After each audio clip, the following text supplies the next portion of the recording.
Hello दोस्तों, आपका स्वागत है अपने यूट्यूब चैनल पर।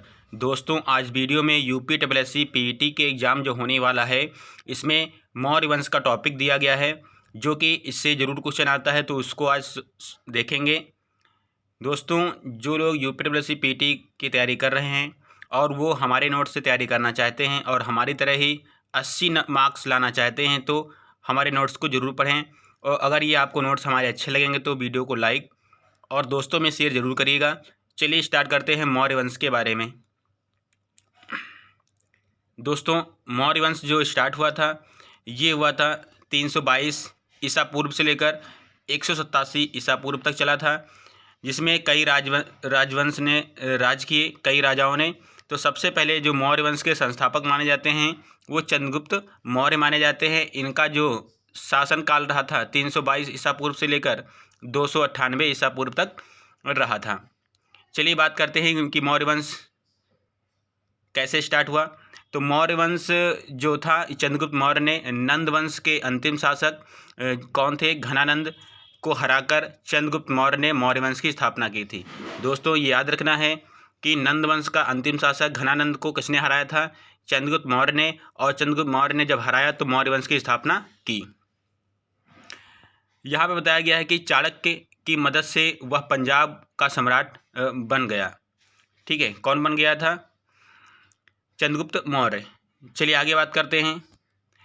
प्रधानमंत्री की बात कर लेते हैं कि जो चंद्रगुप्त मौर्य थे, इनके प्रधानमंत्री कौन कौन रहे थे। चाणक्य, जो कि अर्थशास्त्र के ज्ञाता थे, ये राजनीतिक मंत्री थे वहाँ के।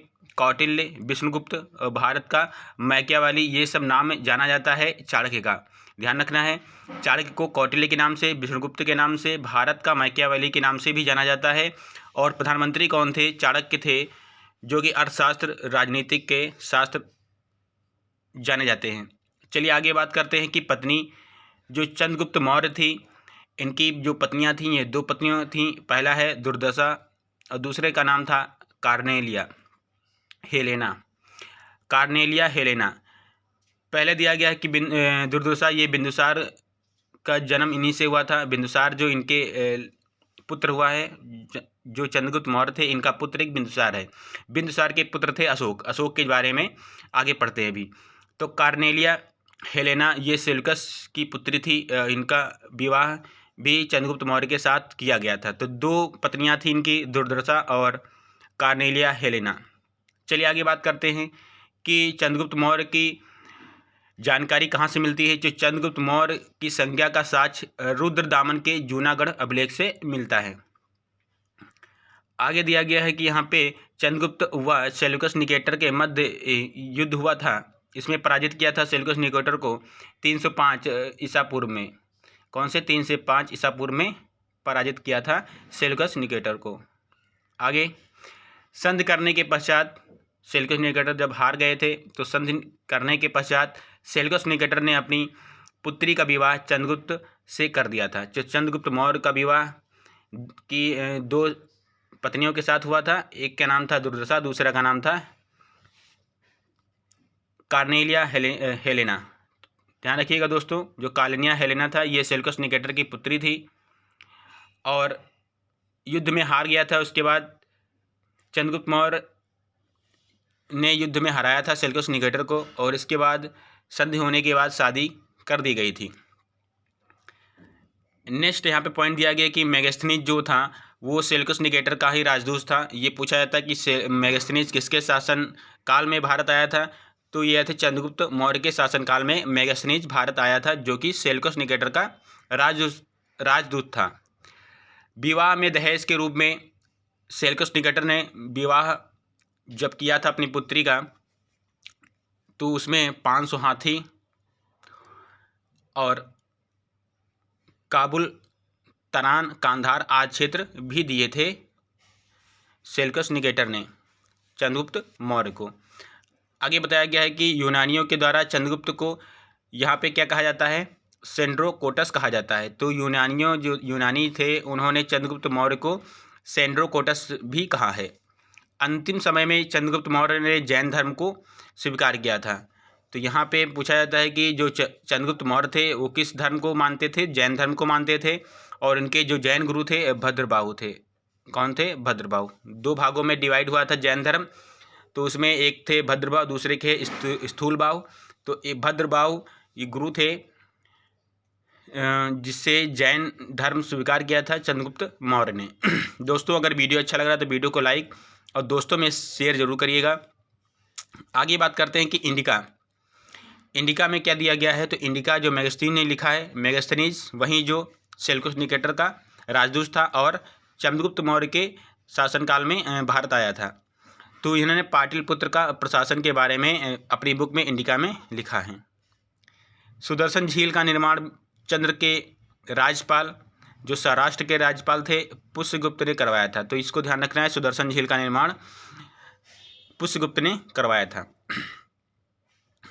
आगे बताया गया है कि चंद्रगुप्त मौर्य का मृत्यु कहाँ पे हुई थी? कर्नाटक के श्रवणबेलगोला में हुई थी में स्थित चंद्रगिरी की पहाड़ियों पर संलेखना विधि द्वारा अपना प्राण त्याग दिया था। मृत्यु कब हो गई थी? चंद्रगुप्त मौर्य की 298 ईसा पूर्व में मृत्यु हो गई थी। दोस्तों इतना याद रखना है कि चंद्रगुप्त मौर्य ने अंतिम समय में जैन धर्म को अपनाया था और ये श्रवणबेलगोला चले गए थे और वहाँ पे चंद्रगिरी की पहाड़ियों पर संलेखना विधि से अपनी प्राण त्याग दिए थे। इनकी मृत्यु हुई थी 298 ईसा पूर्व में। दोस्तों इतना समझ में आ गया। आगे बात करते हैं बिंदुसार। बिंदुसार कौन थे? ये थे उनके पुत्र जिनका नाम था चंद्रगुप्त मौर्य के पुत्र थे बिंदुसार। तो बिंदुसार 298 ईसा पूर्व से लेकर 272 ईसा पूर्व तक इनका शासन रहा था और इनके पिता थे चंद्रगुप्त मौर्य। यूनानी लेखकों ने चंद्रगुप्त मौर्य को कहा चंद्रगुप्त नहीं, माफ करिएगा, यूनानी लेखकों द्वारा बिंदुसार को अमित्रोकेटस या फिर अमित्रघात नाम से भी जाना जाता है। तो यूनानियों ने इनको बिंदुसार को नाम दिया था अमित्रोकेटस या फिर अमित्रघात। यूनानी जो राजदूत था डायमेकस बिंदुसार के दरबार में ही भारत आया था। तो ये भी आपको ध्यान रखना है। यूनानी जो राजदूत था डायमेकस बिंदुसार के दरबार में आया था। बिंदुसार के समय में बिंदुसार के 2 पुत्र थे, इसका नाम था सुसीम और दूसरे का नाम था अशोक। सुसीम तक्षशिला का गवर्नर था और अशोक अवंती के गवर्नर थे उस समय जब बिंदुसार मगध पर शासन कर रहे थे। यहाँ पे इम्पोर्टेंट पॉइंट है कि तक्षशिला का विद्रोह हुआ था बिंदुसार के समय में है। तो कारण क्या था? अधिकारियों का दुर्व्यवहार था, इस वजह से तक्षशिला में विद्रोह हुआ था। आगे बात करते हैं कि सुसीम की हत्या हो गई थी। सुसीम की हत्या कर दी गई थी। उनका बेटा था निग्रोथ। सीरिया के राजा एंटियोकोटस सूखी अंजीर, मदिरा एवं दार्शनिक मंगाया था। तो कहाँ से मंगाया था? बिंदुसार ने सूखी अंजीर और मदिरा एवं दार्शनिक मांगा था सीरिया के राजा से जिनका नाम था एंटियोकस। ब्राह्मण धर्म को अपनाने वाला पहला शासक था बिंदुसार। तो ब्राह्मण धर्म को अपनाने वाले पहले शासक थे बिंदुसार। चलिए आगे बात करते हैं। बिंदुसार के 2 पुत्र थे, एक का नाम था सुसीम, दूसरे का नाम था अशोक। तो सुसीम की हत्या हो गई थी, अशोक बचे थे। अशोक ने मगध पे शासन स्टार्ट किया था 269 ईस्वी से लेकर 232 ईस्वी पूर्व तक शासन किया था। देखिए स्टार्ट करते हैं यहाँ पे अशोक के बारे में। दोस्तों UPSC PT में अशोक का बारे में बताया गया है कि अशोक जरूर आएगा। तो दोस्तों इसको ध्यान से पढ़िएगा। अगर हमारा वीडियो अच्छा लगेगा तो वीडियो को लाइक और दोस्तों में शेयर जरूर करिएगा। चलिए स्टार्ट करते हैं कि नगर जो अशोक थे उस समय 2 नगर थे, एक था श्रीनगर, दूसरा था देवपत्तन। श्रीनगर झेलम में था, झेलम नदी के किनारे था जो कि जम्मू कश्मीर में, और यहाँ पे देवपत्तन था जो नेपाल में स्थित था। ये नगर थे उस समय के। चलिए बात करते हैं कि अशोक राज्याभिषेक के बाद 10 वर्ष बाद बोध गया तथा 20 वर्ष के बाद लुम्बिनी गया था। 8वें वर्ष 261 ईसा पूर्व कलिंग युद्ध हुआ और 13वें लेख में लिखा हुआ है। दोस्तों यहाँ पे ध्यान रखना है कि 10 वर्ष बाद जब राज्याभिषेक हो गया था अशोक का, तो 10 वर्ष बाद वो बोध गया थे, बिहार में गए थे। और 20 वर्ष के जब हो गया था राज्याभिषेक के बाद 20वें वर्ष ये गए थे लुम्बिनी। 8वें वर्ष जब युद्ध हुआ था 261 ईसा पूर्व, जिसको कलिंग का युद्ध कहते हैं। तो ये पूछा जाता है कि कितने वर्ष बाद हुआ था? राज्याभिषेक के 8वें वर्ष इनका कलिंग युद्ध हुआ था। दोस्तों याद रखना है कि कलिंग की राजधानी क्या थी? तोसली थी उस समय, जो कि उड़ीसा में थी। भेरी घोष युद्ध नीति को छोड़कर धम्म घोष को अपनाया था। कलिंग युद्ध के बाद लाखों लोग मर गए थे, तो अशोक ने युद्ध नीति को हटाकर धम्म नीति अपना लिया था। दोस्तों यहाँ पे बताया गया है कि बौद्ध शिक्षा ली थी, अशोक ने बौद्ध धर्म को अपनाया था, और बौद्ध धर्म किससे प्राप्त किया था? निग्रोध से प्राप्त किया था, जो कि उपगुप्त यहाँ पे दिया गया है। उपगुप्त वहाँ पे उस समय उपगुप्त से उन्होंने बौद्ध शिक्षा ग्रहण की थी। लुम्बिनी को धार्मिक करों से मुक्त कर दिया था अशोक ने। लुम्बिनी से कोई भी कर नहीं लेते थे। अशोक की माता जो थी सुभद्रांगी व लेखों का प्रचलन इसी में कराया गया है।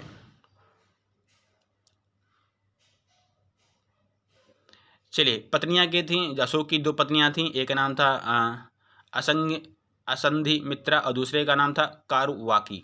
क्या नाम था? एक का नाम था असंधिमित्रा और दूसरे का नाम था कारुवाकी।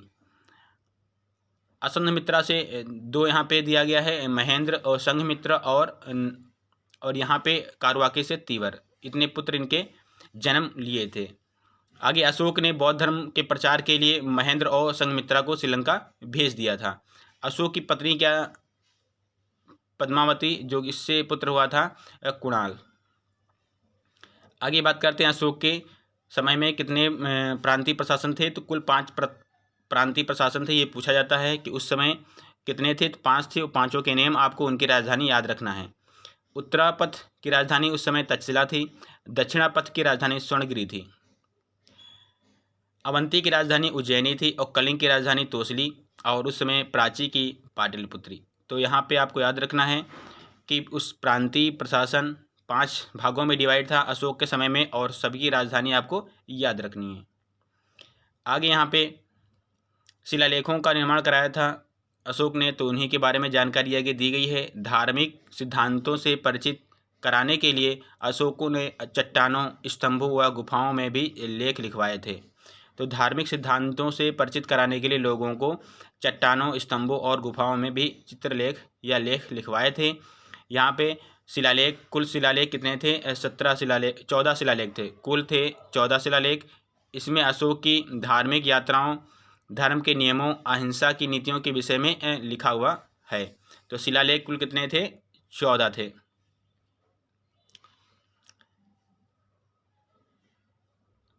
चलिए आगे स्तंभ लेख की बात करते हैं। तो स्तंभ लेख 3 प्रकार के थे, और कुल थे 13। 7 स्तंभ लेख, लघु स्तंभ राज और तराई के स्तंभ लेख, ऐसे डिवाइड थे। 3 प्रकार के स्तंभ लेख थे। यहाँ पे बताया गया है कि किस अभिलेख से अशोक मिलता है। तो मास्के और गुर्जरा से नाम जो है अशोक मिलता है अशोक का।